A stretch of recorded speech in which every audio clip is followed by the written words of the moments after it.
부동산 초보들을 위한 신개념 토크쇼. 네, 땅잘알입니다. 먼저 출연자분들 모셨는데 인사 좀 해주시죠. 안녕하세요. 안녕하세요. 네, 부동산 초보분들을 모시고 진행하고 있습니다. 먼저 이번 시간에는 이런 주제를 다뤄보려고 하는데 비싼 집은 왜 비싼가에 대해서 알아보겠습니다. 먼저 비싼 아파트가 대충 어떤 아파트인지 감을 잡기 위해서 문제를 준비를 했거든요. 각 서울에서 각 구별로 가장 비싼 아파트를 알아본 땅집고 기사를 가져왔습니다. 이제 여기 나오는 아파트들이 의리의리한 고급 주택을 제외하고 전용 84 기준으로 옛 34평이죠.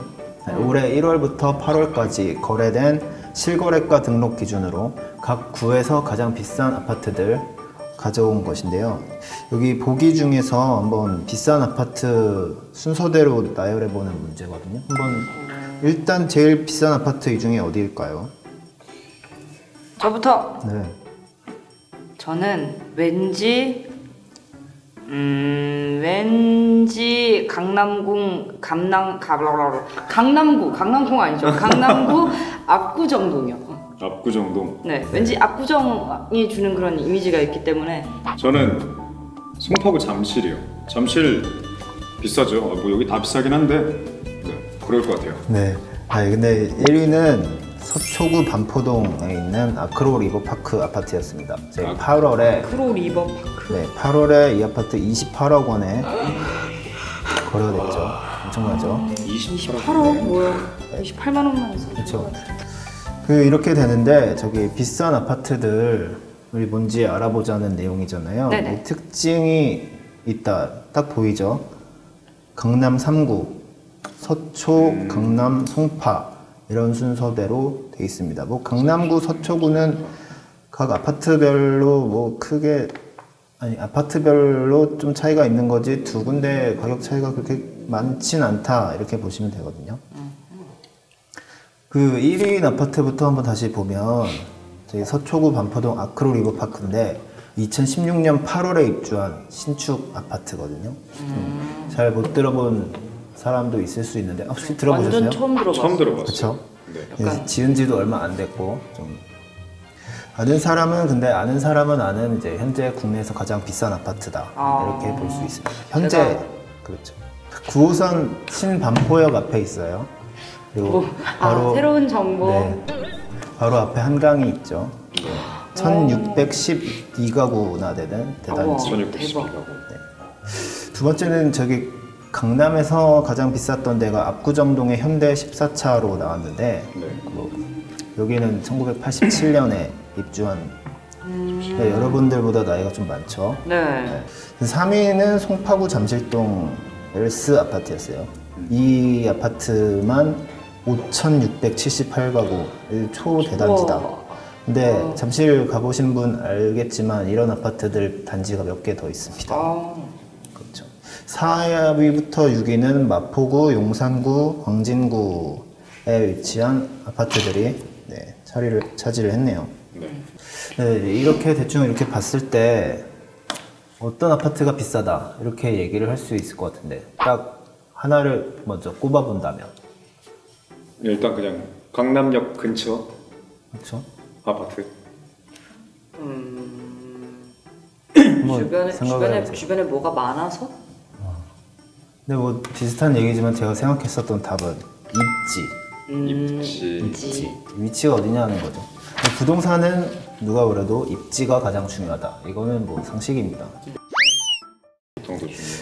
제가 서울시 각 구별 아파트 면적당 시세를 KB국민은행에서 가져와 봤는데요. 표가 보이시죠? 그래프가. 네. 제일 비싼 데가 강남구로 나왔고 두 번째 서초구, 세 번째 송파구 이렇게 됩니다. 강남 3구가 늘 앞에 오는 거죠. 그럼 우리 강남 3구가 비싸다는 거 알지만 왜 비싸냐 이것도 한번 생각해 볼 문제 아니겠어요? 교통? 강남 3구 왜 비싸냐고 물어보면 일단은 이렇게 얘기를 해야 될 것 같아요. 강남 3구니까 비싸다. 네. 강남이니까 비싸다. 여기 표에서 보시면 그 다음에 용산, 성동, 마포, 마포, 양천 이렇게 순서대로 나가고 있죠. 네. 네.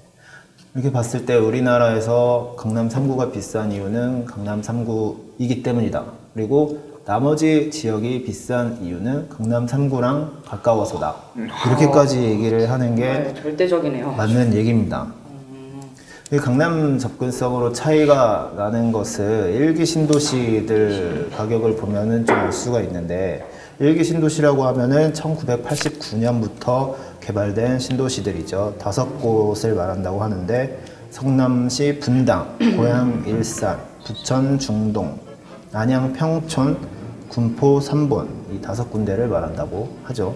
동시에 거의 비슷한 조건으로 만들어졌는데도 지금 가격들 보면 강남에 가까운 곳이 비싸고 강남이랑 먼 곳은 안 비싼 이런 가격이 형성이 되어 있습니다.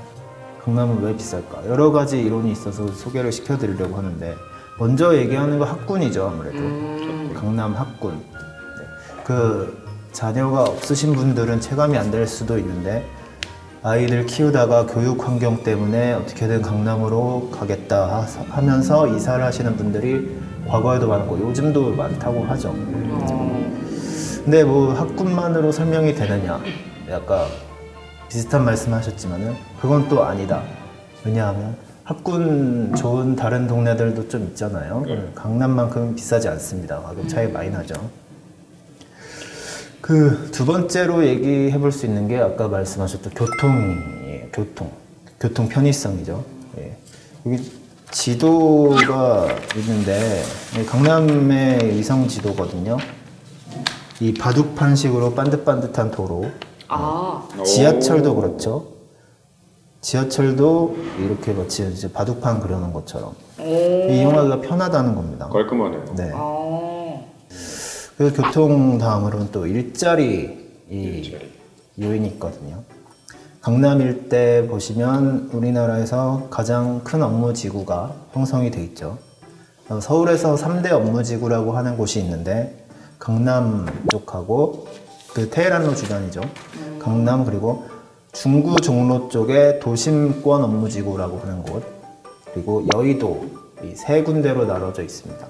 그 서울에서 가지고 있는 최상위 도시 계획인 서울 2030 플랜, 여기를 보시면 또 이 세 군데를 3대 도심으로 보고 여기를 중심으로 개발을 하겠다, 이런 계획이 또 있는 거죠.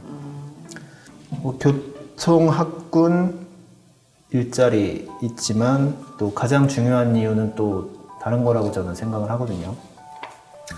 강남 비싼 이유, 강남이 대한민국의 어쨌든 중심이기 때문이다. 네. 그 지도상 놓고 보면 서울 중심은 강남이 아니거든요. 네. 뭐 어디 그 남산 뭐 주변쯤 되겠죠. 근데 왜 강남이 중심이라고 하느냐? 강남이 동남쪽에 치우쳐져 있지만 서울에서 서울 남쪽으로 경부축을 따라서 수도권 주요 도시들이 쭉 이어집니다. 그리고 경부축을 따라 대도시들도 이어져 있죠. 그렇게 봤을 때 한국의 중심이 서울에서 이 동남쪽으로 치우쳐져 있는 것이 자연스러운 거다. 그래서 강남이 우리 중심이다라고 볼 수 있는 겁니다. 모든 이제 돈이라든지 인구라든지 이런 것들이 중심권을 주변으로 이렇게 형성되는 것이 자연스럽기 때문에 가격이 비싼 거 아니냐. 네, 근데 이제 네 번째, 다섯 번째, 여섯 번째 보면 강남은 아니잖아요. 네. 마포, 용산 이런 곳인데, 강남은 아니지만 그래도 도심 업무지구라고 하는, 또 아니면은 광진구 같은 경우는 강남 바로 옆이죠. 강만 건너면. 그래서 도심권 아니면 강남 3구 가까운 곳이 가격이 비싸게 형성되고 있다. 역시 입지라는 거죠. 처음에 말씀드렸었던. 네. 그래서 이제 비싼 아파트 지금 왜 비싸냐, 우리 지금 얘기를 시작했잖아요. 네. 근데 이걸 공부를 왜 하느냐, 왜 해야 되느냐? 비싼 아파트가 좋아서, 아니 강남 아파트 좋다고 막 찬양하기 위해서 공부를 하는 것이냐? 그건 아니라는 거죠.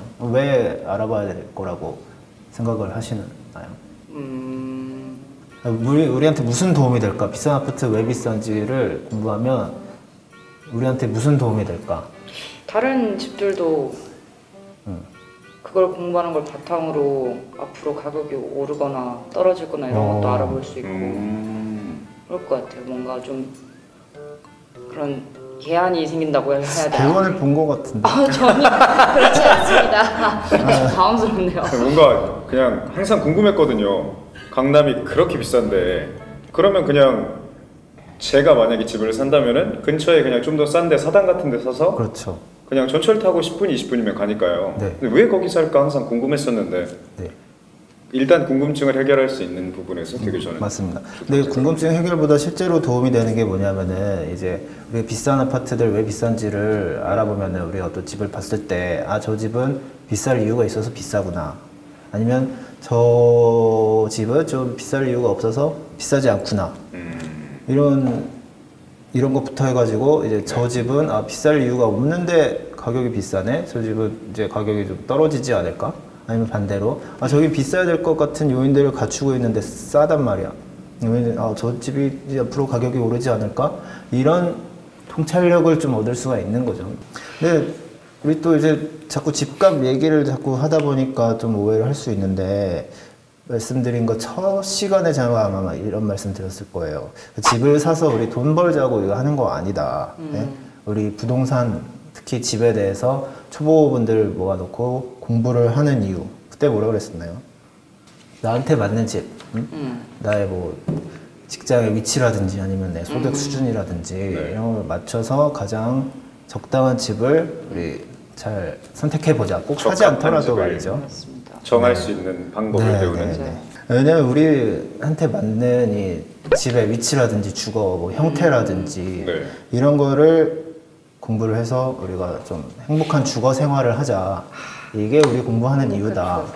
네, 의식주라고 그때 말씀드렸었죠. 그렇죠. 네, 먹는 것과 입는 것 그거에 좀 그거 못지않게 중요한 게 집 아니겠습니까? 그렇죠. 맞아요.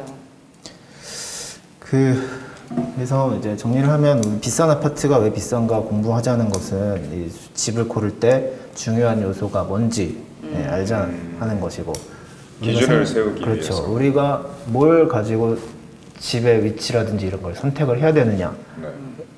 그 우리가 모든 걸 다 가질 수는 없지 않습니까? 그러니까 우선순위를 또 우리가 나름대로 생각해보자. 자기 기준에서 그 순서를 세우고 그걸로 이제 선택권을 어떻게 보면 좁혀갈 수 있는 그런 안목을 기르자는 것이죠.